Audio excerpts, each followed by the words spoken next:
यह गर्मियों के दिन के उन दुर्लभ दिनों में से एक था जब सूर्य का प्रकाश अपने अधिकतम स्तर पर नहीं था। नीला आसमान और सुबह की हवा तरोताजा कर देने वाली थी। केवल एक हेलीकॉप्टर की आवाज उस शांतमय वातावरण को भंग करने के लिए काफी थी।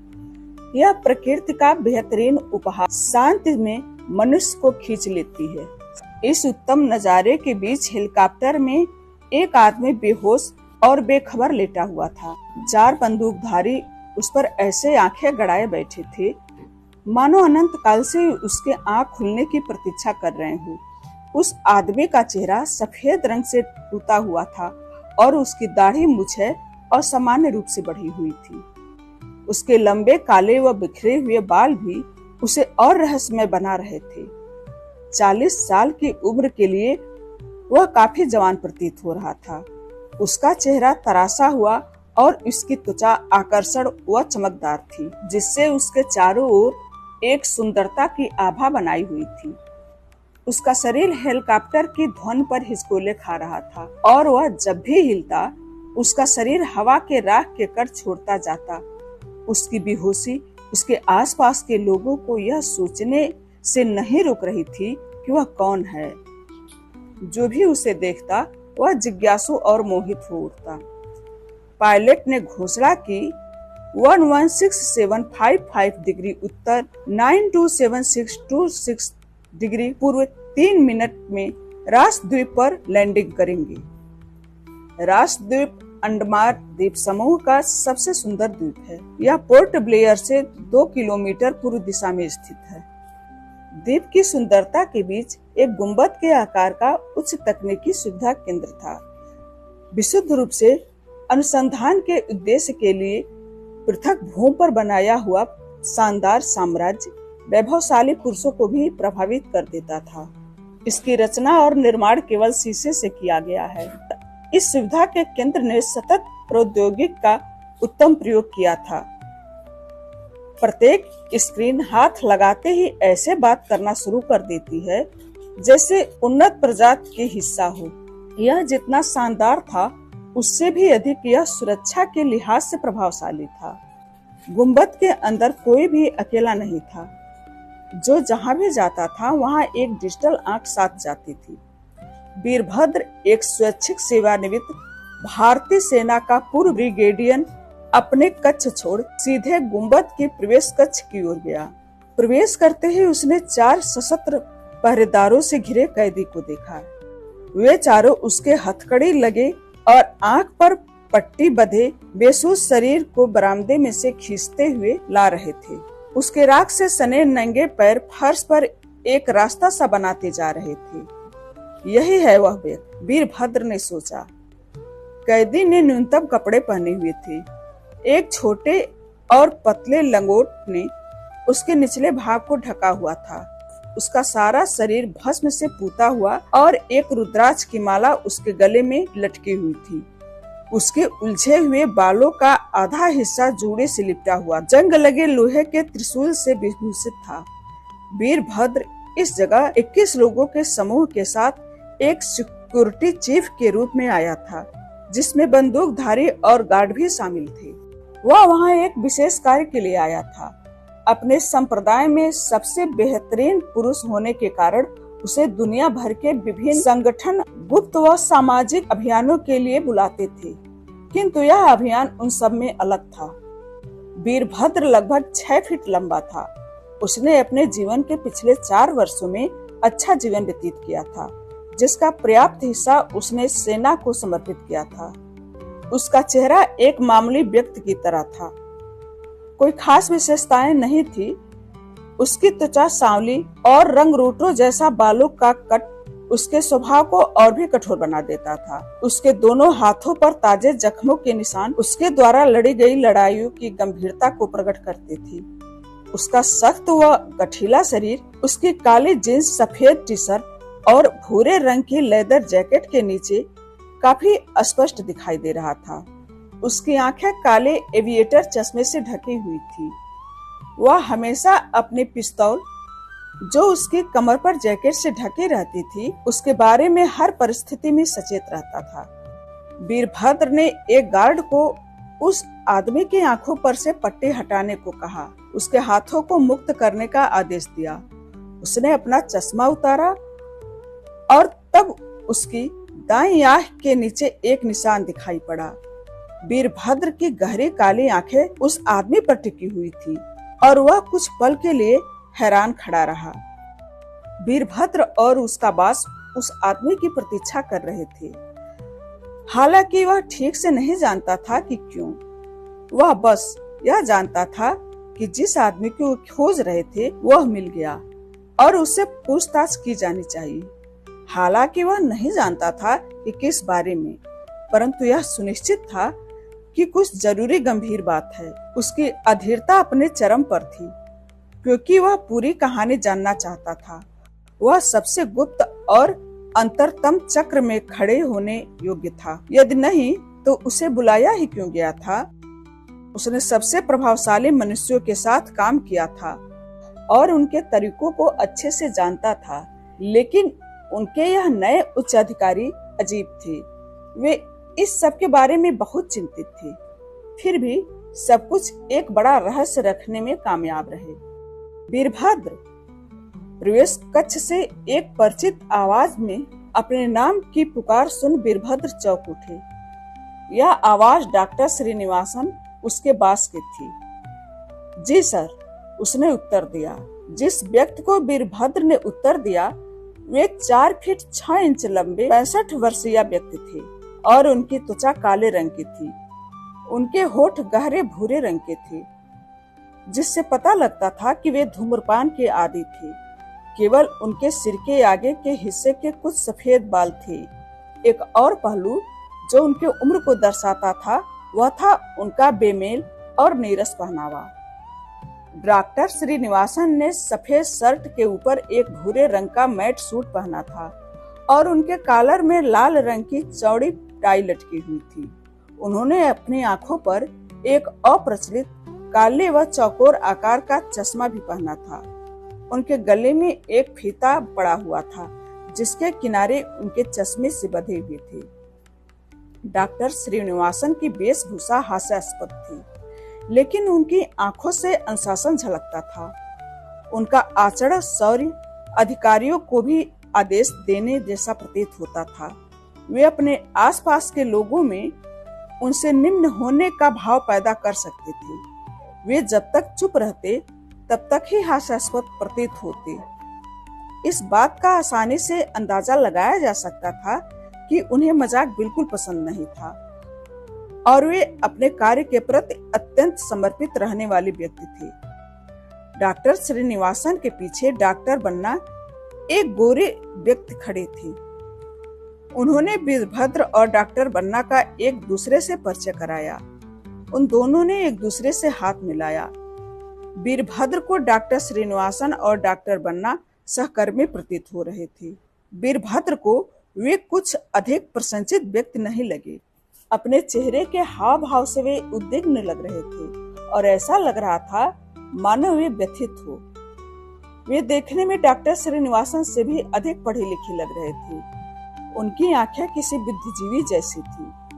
डॉक्टर बन्ना एक लंबे और लगभग 50 वर्ष की उम्र के आदमी थे और वे सिख समुदाय का हिस्सा थे। उनकी आंखें भूरी और चेहरा गोल मटोल था। उन्होंने गहरे लाल रंग की शर्ट और काली पतलून पहनी हुई थी, जो उनके काले चमड़े और जूतों के साथ अच्छी लग रही थी। उनके शरीर का ज्यादातर मोटापा उनके पेट के चारों ओर जमा हुआ था। उनकी दाढ़ी उनकी मूछ से मेल खाती हुई एक अंदाज में कटी हुई थी। उन्होंने अपने दाएं हाथ में एक कड़ा और बाएं हाथ में रोमन संख्या वाली एक उत्कृष्ट बड़ी घड़ी पहनी थी। क्या यह वही है? डॉक्टर श्रीनिवासन ने अपने भारी आवाज और दक्षिण भारतीय लहजे में पूछा। तावनी सर, वीरभद्र ने तेलुगु में जवाब दिया और तुरंत अपने आप को ठीक करते हुए कहा, मेरा मतलब जी सर। तो हम किसका इंतजार कर रहे हैं? इसे पूछताछ कक्ष में लेकर आओ। गाइड्स कैदी को पकड़कर खींचते हुए वीरभद्र के पीछे चले। उन्होंने एक यल आकृति के गलियारे में प्रवेश किया। डॉक्टर श्रीनिवासन सीधे चलते गए। और वीरभद्र उनके पीछे चलता गया। गलियारा एक तरफ सीधी दीवार और दूसरी तरफ दरवाजों के बीच था, जो बाईं ओर को मुड़ता था। उस दीवार के अंत में एकमात्र दरवाजे पर 2 सुरक्षाकर्मी थे, जिन्होंने उन्हें अंदर जाने दिया। वीरभद्र अब तक इस बात से अनभिज्ञ था कि इस आदमी से क्या पूछताछ की जानी है। जिस कक्ष में उन्होंने प्रवेश किया वह 12 फीट ऊंचा एक गुंबद की तरह, वह भी आलीशान सजावट से सुशोभित था। इस कहानी का शेष हिस्सा अगले वीडियो में। धन्यवाद। तो हम किसका इंतजार कर रहे हैं? इसे पूछताछ कक्ष में लेकर जाओ। गार्ड्स कैदी को पकड़कर खींचते हुए वीरभद्र के पीछे चले। उन्होंने एक यल आकृति के गलियारे में प्रवेश किया। डॉक्टर श्रीनिवासन सीधे चलते गए और वीरभद्र उनके पीछे चलता गया। गलियारा एक तरफ सीधी दीवार और दूसरी तरफ दरवाजों के बीच था, जो बाईं ओर को मुड़ता था। उस दीवार के अंत में एकमात्र दरवाजे पर 2 सुरक्षाकर्मी थे, जिन्होंने उन्हें अंदर जाने दिया। वीरभद्र अब तक इस बात से अनभिज्ञ था कि इस आदमी से क्या पूछताछ की जानी है। जिस कक्ष में उन्होंने प्रवेश किया वह 12 फीट ऊंचा एक गुंबद की तरह, वह भी आलीशान सजावट से सुशोभित था। कमरे में स्टील की एक कुर्सी रखी हुई थी, जिसमें नीचे पैर रखने के लिए एक तख्ता, कमर टिकाने के लिए 2 लोहे की राड, काले चमड़े का आसन और हथकड़ी लगे हुए कुर्सी के हत्थे संपूर्ण कक्ष का सार प्रदर्शित कर रहे थे। कुर्सी के चारों ओर पॉलिश की हुई लकड़ी की मेजें रखी हुई थी। हर मेज पर एक कंप्यूटर रखा हुआ था। वहाँ एक प्रोजेक्टर भी छत से लटका हुआ था और उसके सामने सफेद पर्दा दीवार पर कील से टंगा हुआ था। बंदी बीच में कुर्सी पर बैठेगा और प्रश्नकर्ता उससे कैसे भी प्रश्न करके प्रश्नों के उत्तर पता लगाएगा। रक्षकों ने आदमी को खींचकर बीच में कुर्सी पर ढकेला और कुर्सी पर लगी हथकड़ियों से बांध दिया। उसकी कमर, सिर और पैरों को भी चमड़े की पट्टी के सहारे कुर्सी में बांध दिया गया। फिलहाल उसकी अंगुलियां ही उसके शरीर का एकमात्र हिलने वाला हिस्सा थी। उस दौरान वीरभद्र चुपचाप बैठा कैमरे की ओर देख रहा था। उसे एहसास था कि न केवल बंदी बल्कि कमरे में बाकी सब पर भी नजर रखी जा रही है। सुबह के लगभग 11 बज रहे थे जब आदमी को होश आने लगा। उसकी आंखें बंद थी, लेकिन वह महसूस कर सकता था कि कोई गीले कपड़े से उसके चेहरे पर लगे सफेद रंग को साफ कर रहा था।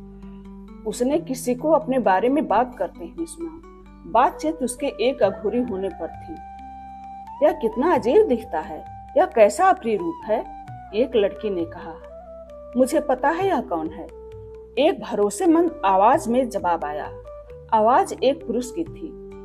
इस अजीब व्यक्ति का परिचय देने से पहले तुम बताओ कि तुम कौन हो, लड़की ने पूछा। अभिलाष, आदमी ने तुरंत जवाब दिया। और तुम इसे कैसे जानते हो, लड़की ने पूछा।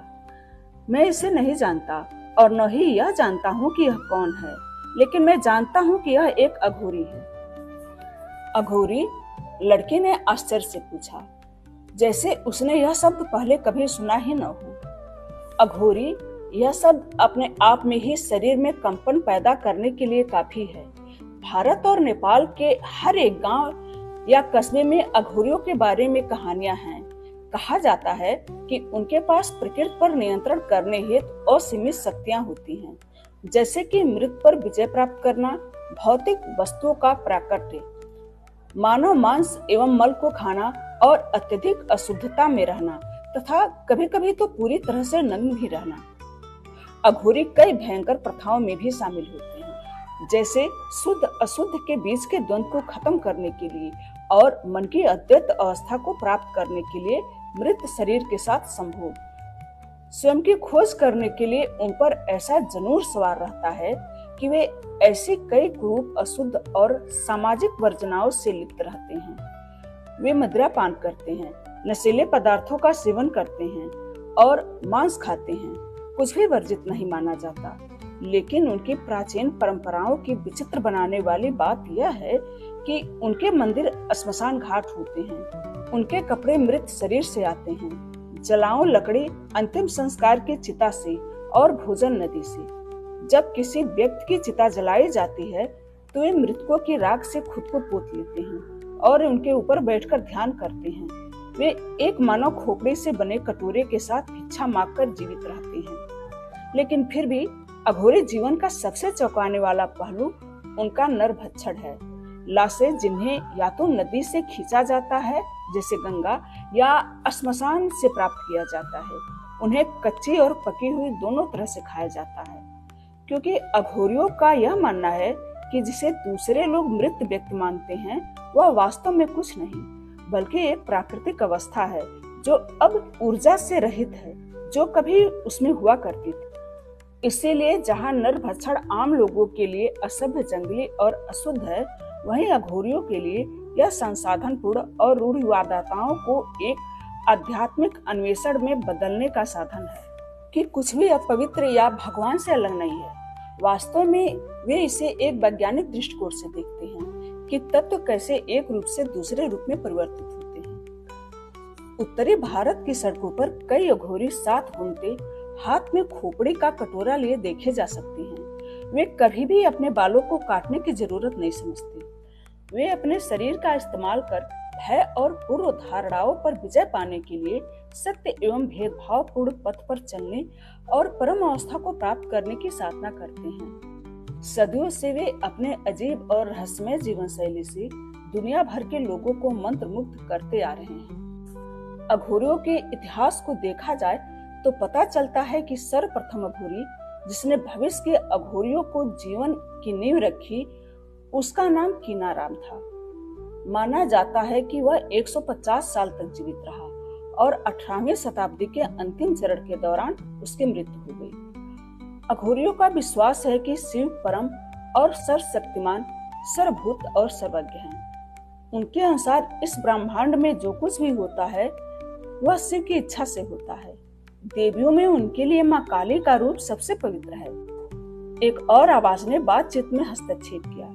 इस बार आवाज आदमी के बहुत करीब थी। डॉक्टर बन्ना बातचीत में शामिल होकर बोले, अघोरी दावा करते हैं कि उनके पास आज के समय में मौजूद सबसे घातक बीमारियों, यहाँ तक कि एड्स एवं कैंसर की भी औषधियाँ उपलब्ध हैं। वे औषधियाँ जिन्हें भी मानव तेल से संबंधित करते हैं, वह एक शव के जलने के बाद जलने वाली आग से एकत्रित की जाती है। हालांकि वैज्ञानिक रूप से उनका परीक्षण नहीं किया गया है, परंतु अघोरियों के अनुसार वे अत्यधिक प्रभावशाली हैं। बंदी महसूस कर सकता था कि डॉक्टर बन्ना अघोरियों पर अपने ज्ञान का प्रकाश डालते हुए उनके हाथ में एक सिरिंज इंजेक्ट कर रहे थे। बर्फ से ढके पहाड़ों से लेकर गर्म रेगिस्तान और बाघ आक्रांत जंगलों तक वे उन सब स्थानों पर जाने के लिए माने जाते थे जहां कोई अन्य मनुष्य जीवित नहीं रह सकता। अभिलाष बात को आगे बढ़ाता हुआ बोला, अघोरियों के लिए कुछ भी अशुद्ध, बुरा या घिनौना नहीं है। उनके अनुसार यदि आप सबसे विकृत कार्य करते हुए भी ईश्वर पर ध्यान केंद्रित कर पाते हैं तो आप ईश्वर के साथ एकरूप हो जाते हैं। अधिकतर आबादी के श्मशान घाट में एक शव के ऊपर बैठकर साधना करने की हिम्मत नहीं होगी। अघोरियों का मानना है कि हर कोई एक अघोरी ही पैदा होता है। एक नवजात बच्चा अपने मल, गंदगी और खिलौने के बीच अंतर नहीं करता, बल्कि सबसे खेलता है। वह माता पिता और समाज के द्वारा बताए जाने पर ही उनमें अंतर करना शुरू करता है। जैसे जैसे बच्चा बड़ा होता है और भौतिकवादी आधार पर चयन करने लगता है, तभी वह अघोरी होने के लक्षण खो देता है। हम बच्चों को भगवान का रूप मानते हैं। अघोरियों का मानना है कि शवों के बीच संभोग करने से अलौकिक शक्तियों का जन्म होता है। अब जब आप वाराणसी जैसे शहर में नरभक्षण का अभ्यास करते हैं, जहां मांसाहारी भोजन के भी प्रति असहमत प्रकट की जाती है, आप जानते हैं कि आप अपने लिए मुसीबत पैदा कर रहे हैं। लेकिन आश्चर्यजनक बात यह है कि सार्वजनिक रूप से मानव मांस का सेवन करने के बाद भी उनके खिलाफ कोई विशेष कार्रवाई नहीं की जाती। ऐसा इसलिए हो सकता है कि वे मृत मानव मांस खाते हैं और उसे खाने के लिए किसी को मारते नहीं हैं। सच्चे अघोरी भोले, प्यारे व दयालु होते हैं और हमेशा मिलने पर आपको आशीर्वाद देते हैं। वे अपना अधिकतर समय ध्यान में और ओम नमः शिवाय का जाप करने में बिताते हैं। ओम शब्द उस बेहोश अघोरी के कानों में गूंजा और धीरे से उसने अपनी आंखें खोली। इस कहानी का शेष हिस्सा अगले वीडियो में। धन्यवाद। दरवाजा खुला और एक महिला अंदर आई। उन्होंने टीम को अपना परिचय देते हुए अपना नाम डॉक्टर शाहिस्ता बताया। वे एक प्रसिद्ध मनोचिकित्सक थी। उन्हें सम्मोहन विद्या के क्षेत्र में उनके महत्वपूर्ण कार्य के लिए पुरस्कृत किया गया एवं सराहा गया था और उनके अनुसंधान के लिए वित्तीय सहायता भी प्रदान की गई थी। जैसी भी आवश्यकता पड़ती उन्हें सरकार अपने लिए या अपने द्वारा कहीं भी नियुक्त कर देती थी। उन्हें पूरे महाराष्ट्र उनके गृह राज्य से बुलाया गया था। उनकी उम्र लगभग 45 वर्ष के आसपास थी। 4.5 फीट की लंबी डॉक्टर शाहिस्ता सुंदर, गोरी और सुसंस्कृत महिला थी। उनके व्यक्तित्व से आदर एवं गर्व की झलक दिखाई पड़ती थी और वे एक आशावादी आभा अपने चारों ओर बनाए रखती थी। गहरे भूरे रंग के बाल उनकी पीठ तक लहराते थे। वे एक सौम्य मुस्कान अपने चेहरे पर हमेशा रखती थी। इसके अलावा उन्होंने कढ़ाई की हुई काले रंग की एक कुर्ती, एक सफेद पटियाला सलवार, कंधे पर काले रंग की ओढ़नी और पैरों में पारंपरिक जूतियों का एक जोड़ा पहना हुआ था। भगवान को एक साथ सौंदर्य और बुद्धि बांटने के लिए नहीं जाना जाता, लेकिन डॉक्टर शाहिस्ता के पास ये दोनों थे। सिर से लेकर पांव तक उन्होंने सभी प्रकार के आत्मिक शांति और सफलता के लिए पहने जाने वाले रत्नों को पहना था। उनकी बाईं भुजा पर एक ताबीज बंधा हुआ था। सोने की 2 चूड़ियां, गले में एक पतले सोने की चेन और उंगलियों में रत्नों से जड़ी कुछ अंगूठियां थी। वह आदमी अभी भी कुर्सी से बंधा हुआ था और उसके चारों ओर जो चेहरे थे वे उसने कभी देखे नहीं थे। अपने सामने छाए गहरे कोहरे के अलावा वह केवल मेज के चारों ओर बैठे प्रत्येक व्यक्ति की हल्की परछाई ही देख पा रहा था। वह अचेतन रूप से जगा हुआ था। उसका अर्धचेतन अवस्था में होना, उसे जबरदस्ती दिए गए नशीले द्रव्यों का प्रभाव था। उसे सब धुंधला प्रतीत हो रहा था। अपने सहकर्मियों से मिलने के बाद डॉक्टर शाहिस्ता बंदी के सामने बैठ गईं। जिस तरह से वह रोशनी का अभ्यस्त होने के लिए अपनी आंखों को मिचमिचा रहा था, उससे पता चल रहा था कि वह काफी देर से अंधेरे में बैठा हुआ था। डॉक्टर शाहिस्ता की आंखें समुद्र के नीले रंग जैसी तीव्र और गहरी थी। उनकी आंखों में सम्मोहन की शक्ति थी। आदमी को देखकर उन्हें ऐसा लग रहा था कि वह भी कोई रहस्य अपने में छुपाए बैठा है। उसी समय उन्हें यह भी एहसास हुआ कि वह आदमी अभी भी बिल्कुल शांत और निश्चिंत था। उसके चेहरे पर कोई भय या चिंता की लहर दिखाई नहीं दे रही थी। वह साहसी और आत्मविश्वास से पूर्ण प्रतीत हो रहा था। इन सब के बाद अब पूछताछ शुरू होने वाली थी। इससे पहले कि वे कुछ कह पाती, आदमी सहजता से अपना परिचय देते हुए बोला, ओम शास्त्री। यदि वह आदमी अपने आप को मुक्त करने की या चिल्लाने की कोशिश करता तो डॉक्टर शाहिस्ता को आश्चर्य नहीं होता, क्योंकि ऐसा उसने इससे पहले सभी मामलों में अनुभव किया है। किंतु इस आदमी के धैर्य ने उन्हें व्याकुल कर दिया और उन्होंने डॉक्टर श्रीनिवासन की ओर देखा। आदमी ने भी अपना सिर डॉक्टर शाहिस्ता की नजरों की दिशा में घुमाया। डॉक्टर श्रीनिवासन की स्पष्ट झलक देखने के लिए उसे थोड़ा आगे तक देखना पड़ा। जैसे ही उसने ऐसा किया, उसकी आंखें बड़ी हो गईं और वह एकाएक चिल्लाया, चिन्ना। सभी लोग चकित होकर उसकी तरफ देखने लगे। क्या? परेशान होकर भारी स्वर में डॉक्टर बन्ना ने पूछा। आदमी डॉक्टर श्रीनिवासन को देखता रहा, जैसे वह उन्हें लंबे समय के बाद देख रहा हो। डॉक्टर श्रीनिवासन क्रोधित थी। उन्हें लग रहा था कि उनका मजाक उड़ाया जा रहा है। वीरभद्र भी इस घटना से हैरान था। वह इस तरह के आदमी से कभी नहीं मिला था। अचानक से किसी ने एक रुई के साथ अघोरी की नाक को ढक दिया। रुई से अजीब सी गंध आ रही थी। ओम शास्त्री धीरे धीरे बेहोश हो गया। न कोई विचार, न कोई भावना और सब कुछ शांत हो गया। उसे यह पता नहीं था कि वह अब सम्मोहित होने वाला है। तुम कौन हो? डॉक्टर शाहिस्ता ने बंदी से पूछा, जब वह पूरी तरह से नियंत्रण में हो चुका था। ओम शास्त्री, उसने बेहोशी की हालत में जवाब दिया। हम यह जानते हैं शास्त्री जी, डॉक्टर साहिस्ता ने कहा। हमें वह बताओ जो हम नहीं जानते हैं। उन्होंने आगे कहा, तुम कुछ नहीं जानते? ओम शास्त्री बड़बड़ाया। हाँ शास्त्री जी, हमें चीजों का ज्ञान नहीं है, इसीलिए तुम यहाँ हो। लेकिन एक बात जो हम निश्चित रूप से जानते हैं वह यह है कि तुम्हारा असली नाम ओम शास्त्री नहीं है। तुम्हारा असली नाम क्या है? डॉक्टर साहिस्ता ने दोहराया। मुझे याद नहीं है, ओम शास्त्री ने धीमी आवाज में कहा। सम्मोहित व्यक्ति द्वारा एक असामान्य जवाब, डॉक्टर साहिस्ता ने सोचा। अपने हाथों में एक पौराणिक पुस्तक के साथ कुर्सी पर बैठे अभिलाष ने कहा, झूठ। यह झूठ नहीं बोल सकता, विरोध करते हुए बन्ना बोली। उसे नार्को विश्लेषण की दवाइयां दी गई हैं। डॉक्टर बन्ना साफ तौर पर हताश थे। नार्को? अभिलाष ने अनजान होकर कहा और डॉक्टर बन्ना की ओर जवाब के लिए देखा।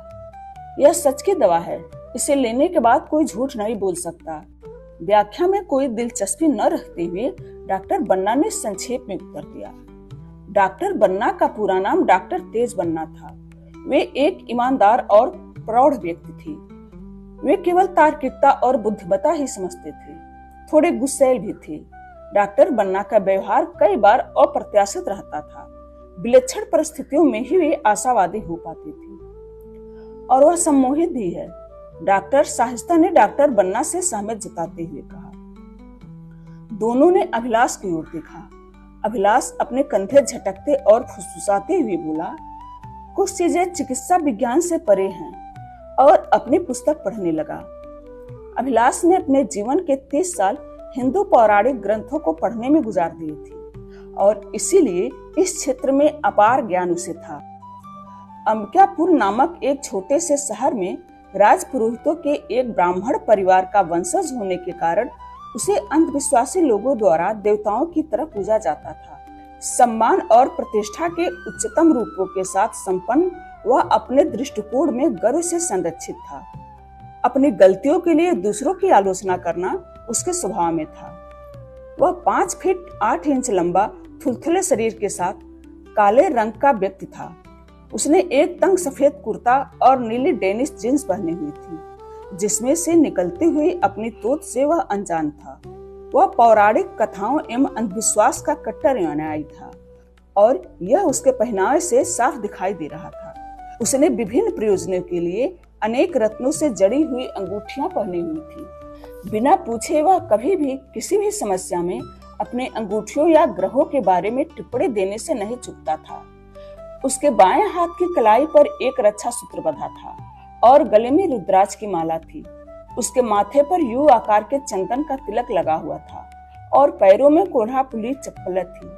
उसके कंधे पर जूट से बना एक थैला था जिसमें हिंदू ग्रंथों पर आधारित कुछ पुस्तकें थी। जो कुछ भी याद है हमें बताओ शास्त्री जी। मुद्दे पर वापस आते हुए डॉक्टर साहिस्ता बोली। ओम शास्त्री के चेहरे पर अनेक भाव जैसे जैसे वह बोलता गया बदलते गए।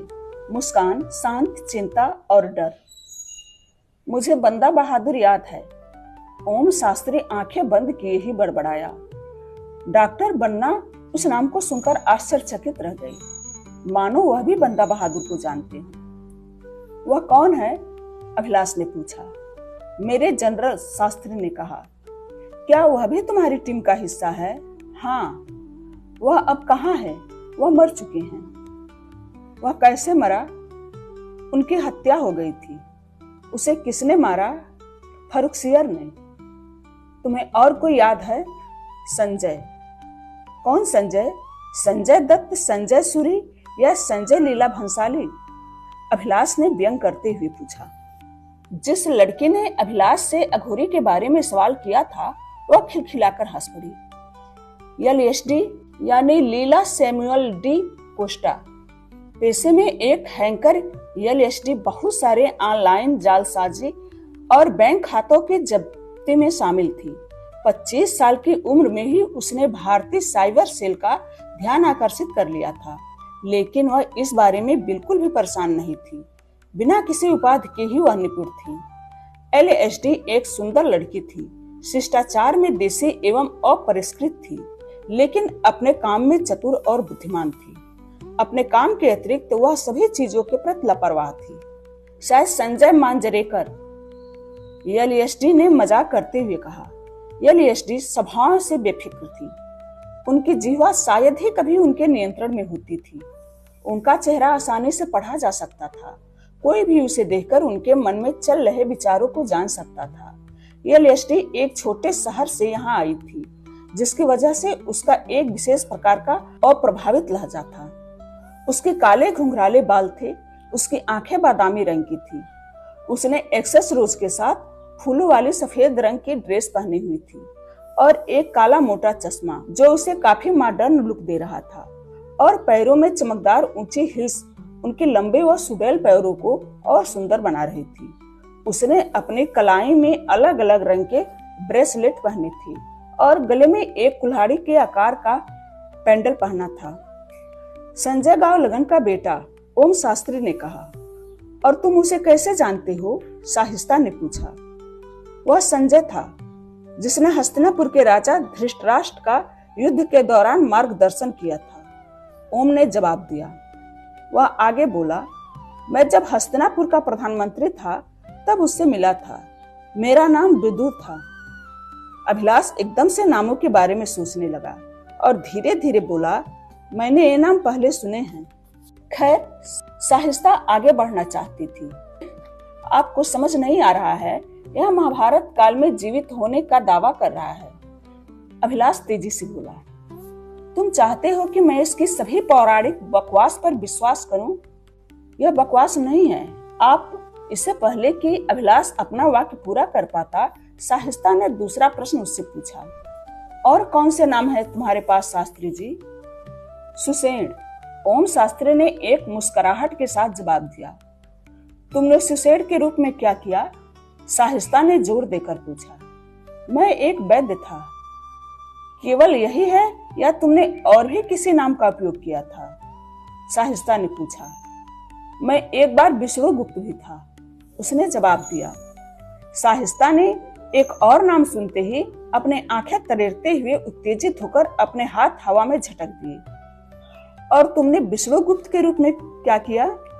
ओम शास्त्री कुछ बड़बड़ाने लगा, पर वह क्या बोल रहा था यह किसी के समझ में नहीं आया। इस कहानी का शेष हिस्सा अगले वीडियो में। धन्यवाद। मुझे नहीं समझ आ रहा है कि यह आदमी क्या बोल रहा है, शाहिस्ता उत्तेजित होकर चिल्लाई। ओम शास्त्री एक पल के लिए चुप रहा और फिर बिना किसी चेतावनी के वहां मौजूद लोगों की धारणा के विपरीत अचानक वह जाग उठा। शाहिस्ता, जो ओम शास्त्री के ज्यादा पास बैठी हुई थी, चौंक उठी और उससे दूरी बनाने की कोशिश में कुर्सी से गिर पड़ी। कमरे में अन्य सभी लोग भी हैरान हो गए। शाहिस्ता ने सोचा कि यह कैसे संभव है? अभी 1 घंटा भी नहीं हुआ है।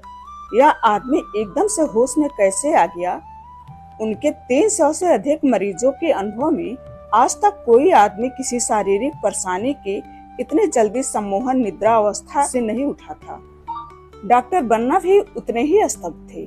दवाओं के बारे में उनका ज्ञान यह कहता था कि मरीज को खुराक दिए जाने के 8 घंटे के पहले उसे होश नहीं आ सकता।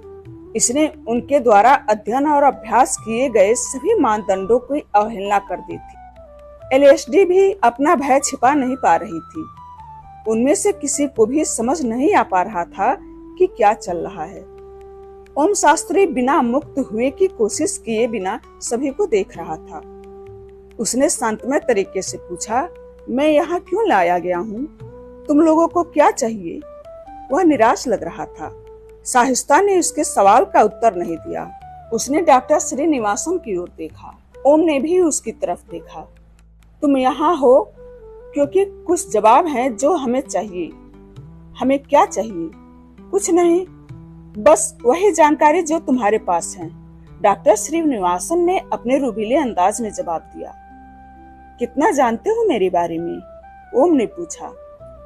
खैर, अभी के लिए तो ज्यादा कुछ नहीं, बस इतना ही कि ओम शास्त्री तुम्हारा असली पहचान नहीं है और तुम किसी बंदा बहादुर और संजय को जानते हो, और यह कि विदुर और विष्णुगुप्त तुम्हारे द्वारा उपयोग किए गए अन्य 2 नकली नाम रह चुके हैं। ओम शास्त्री ने अपनी आंखें कसकर बंद कर ली और एक दुख की लहर उसके चेहरे पर छा गई। इस समय डॉक्टर श्रीनिवासन अपना आपा खोते हुए आधिकारिक स्वर में बोले, मेरा नाम डॉक्टर श्रीनिवासन राय है। मैं national institute of science communication and information resources का सेवानिवृत्त वैज्ञानिक रह चुका हूँ और अब मैं इस टीम का नेतृत्व कर रहा हूँ। मैं जानता हूँ आप कौन हैं, ओम ने जवाब दिया। डॉक्टर बन्ना ओम को दवा से इंजेक्ट करने के लिए उसके करीब गए। ओम ने शुरू में विरोध करने का प्रयास किया और चीखते हुए बोला, मैं मिडाजोलमा, फ्लुनाइटजोपाम, बार्बिट्यूरेट्स और अमोबार्बिटल से संरक्षित हूँ। उसकी तेज आवाज सुनकर 2 रक्षक उसे उसकी जगह पर थामे रखने के लिए आ गए। डॉक्टर बन्ना ने उन दवाओं के नाम सुनकर जो नार्कोटिक्स टेस्ट में प्रयोग की जाती है और जो उन्होंने अभी ओम शास्त्री को भी दी थी, आश्चर्यचकित रह गए, लेकिन उन्होंने कोई भाव नहीं व्यक्त किया। डॉक्टर साहिस्ता ने उसे अपने नियंत्रण में लेने के लिए उसकी ओर देखा। वे आराम से उसके सामने बैठी और उसकी आंखों में गहराई से देखने लगी। साहिस्ता की सुंदर आंखों में किसी भी व्यक्ति को सम्मोहित करने की जादू और शक्ति थी। वे बिना पलके झपकाए मधुर आवाज में बोलती थी। जब उन्होंने ओम शास्त्री के कंधों को छुआ, वह एकदम ढीला होकर एक तरफ लुढ़क गया। डॉक्टर श्रीनिवासन के मन में वे अजीब शब्द दर्ज हो गए। मैं जानता हूँ तुम कौन हो, जो ओम के लिए बिल्कुल नहीं कहना चाहिए था। डॉक्टर श्रीनिवासन ने आश्चर्य से सोचा, यह कैसे? क्या यह फिर से पूछताछ के लिए तैयार है? श्रीनिवासन ने पूछा। डॉक्टर बन्ना ने एक उपकरण में कुछ पढ़कर कहा, अभी नहीं सर। वह क्या बड़बड़ा रहा था? एलएसडी ने रूखी आवाज में पूछा। संस्कृत, परिमल ने कहा। परिमल 35 वर्षीय था, जो महाराष्ट्र के सेतफल नामक गांव से आया था। वह स्वभाव से अंतर्मुखी था। उसने भारतीय इतिहास से पीएचडी की थी। उसका अपने विषय में ज्ञान असीमित था, लेकिन अपनी बात रखने के लिए उसमें आत्मविश्वास की कमी थी। उसके आत्मविश्वास में कमी का कारण था उसका हकलाना, जो उसके लिए दूसरों के साथ तालमेल बिठाने में सबसे बड़ी बाधा थी, और इसीलिए अक्सर उसे लोगों द्वारा नजरअंदाज किया जाता था। उसकी चुप्पी के कारण उसकी उपस्थिति या अनुपस्थिति का कोई प्रभाव नहीं था। परिमल 6 फीट से 2 इंच छोटा था। उसकी त्वचा चिकनी थी और वो बहुत खूबसूरत था। उसने भूरे रंग की चेक की शर्ट के साथ काले रंग की जींस पहन रखी थी और सफेद स्पोर्ट वाले जूते। उसकी आंखें एवं उसके बाल दोनों गहरे काले रंग के थे और बालों में तेल लगाया हुआ था। उसके भोले भाले प्रश्न और सुझाव के कारण उसे टीम में उसका मनचाहा महत्व नहीं दिया गया था। संस्कृत? इस शताब्दी में संस्कृत कौन बोलता है? एलएसडी ने उत्तेजित होकर कहा। वह, परमल ने ओम शास्त्री की तरफ इशारा करते हुए कहा। हाँ, लेकिन आज के समय में किसके पास उसकी भाषा समझने का समय है? एलएसडी ने कहा। मेरे पास, परमल ने फिर से उत्तर दिया। सुसैन?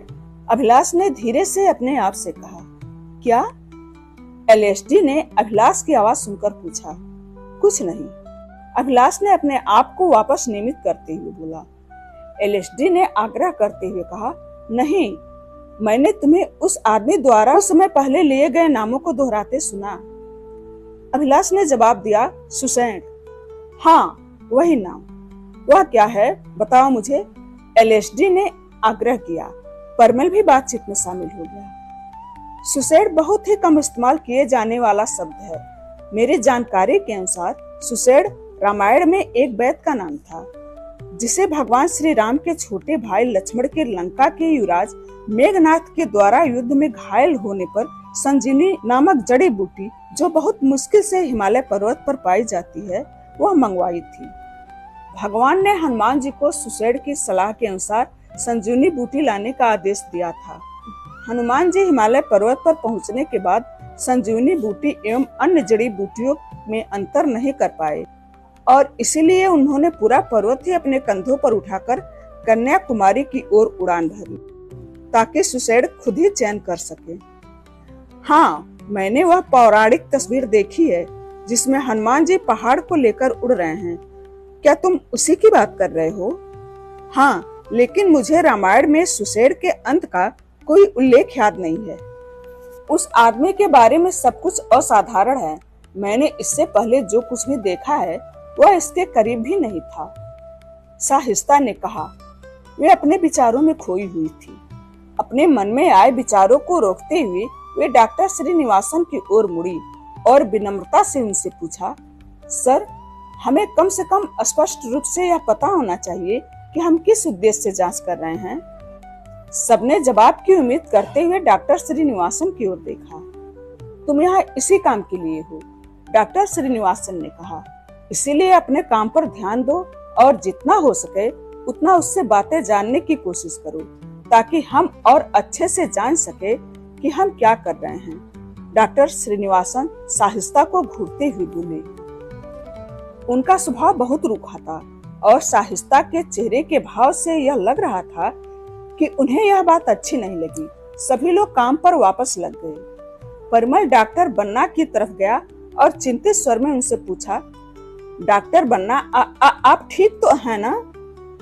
हाँ, बन्ना स्पष्टता परेशान दिख रहे थे। वे अपने आप को संभालते हुए बोले, क्या?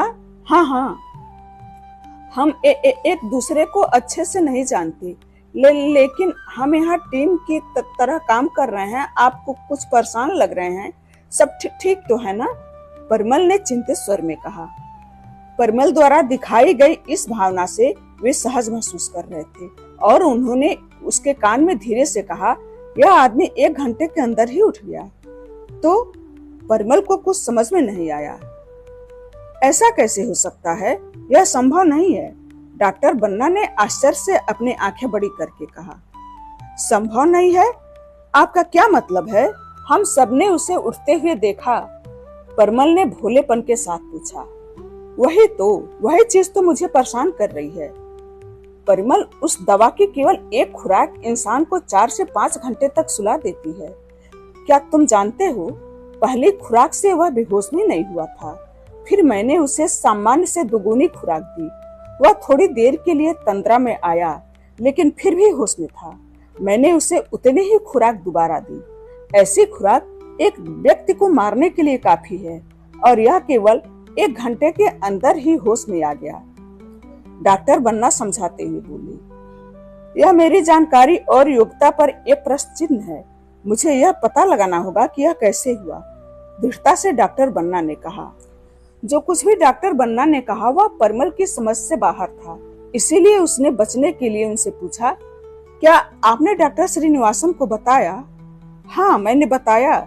शायद डॉक्टर श्रीनिवासन को ओम शास्त्री की ऐसी चीजों का ज्ञान है जिनके बारे में हम कुछ नहीं जानते। जब ओम शास्त्री ने डॉक्टर श्रीनिवासन को देखा तो उसने उन्हें उनके उपनाम से पुकारा, चिन्ना। उसे कैसे पता चला? परिमल हैरान था। इस कहानी का शेष हिस्सा अगले वीडियो में। धन्यवाद।